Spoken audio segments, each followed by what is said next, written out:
Саламатсыздарбы, Факт KG YouTube каналынын көрүүчүлөрү. Тажикстан менен чектеш аймакта абал курч.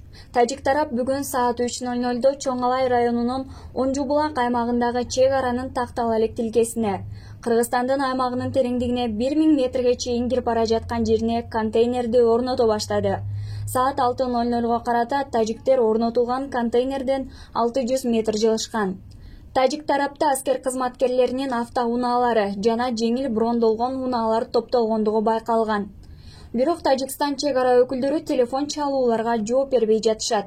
Буга байланыштуу Кыргыз-Тажик мамлекеттик чек арасын делимитациялоо жана демаркациялоо боюнча Кыргыз Республикасынын делегациясынын жетекчиси эсептелген Кыргыз Республикасынын улуттук коопсуздук мамлекеттик комитетинин төрагасы генерал-лейтенант Камчыбек Ташиев, министрлер кабинетинин чек ара маселеси боюнча атайын өкүлү Назирбек Бөрүбаев жана жер ресурстары боюнча мамлекеттик агенттиктин директору Абдулат Мырзаев менен биргеликте түзүлгөн кырдаалды жөнгө салуу үчүн аталган жерге жөнөп кетишти.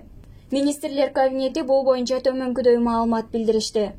Тажикстан Республикасынын аскер кызматкерлери делимитациялоо жана демаркациялоо процесстери жыйынтыкталганга чейин Кыргыз-Тажик мамлекеттик чек арасындагы жазылбаган тилкелерде кандайдыр бир иштерди жүргүзүүгө тыюу салгандыгы тууралуу мурда жетишилген макулдашуу келишимдерин бузду. Бул коңшулук жана достук мамилеге туура келбейт. Абалдын чыңалганына байланыштуу чек аранын Кыргыз-Тажик бөлүгүндө жайгашкан Кыргыз Республикасынын чек ара кызматынын бөлүктөрү кызматтын күчөтүлгөн тартибине өтүштү. Бул тууралуу чек ара кызматы билдирди.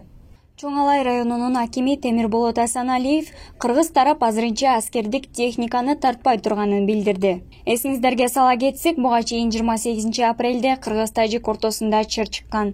Тажик аскерлери головной суу алуучу жайында жайгашкан электр жарыгы бар устундарга 2 байкоо камераларын орнотушкан.